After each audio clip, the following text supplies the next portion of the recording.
Hey boys and girls, welcome to Art Recycled with Mrs. Hollemeyer. Summer is coming up and we are probably going to be using a lot of these water bottles, right?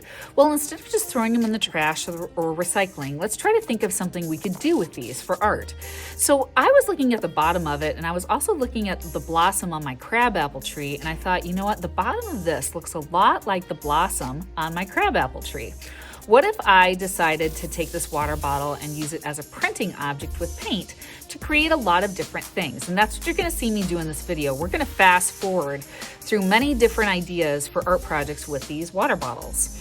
So some extra things you might need are a paper plate and a brush and maybe some markers, but other than that, this is pretty much straightforward printmaking with this object.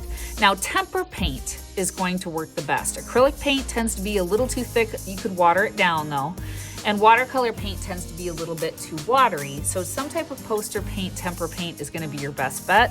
Also, as you watch the videos, you're gonna see the order in which I use the brush. Sometimes I have to do the brush work first before I do the flowers, and sometimes it's reversed. You have to do the flowers first before you do any of the brush work.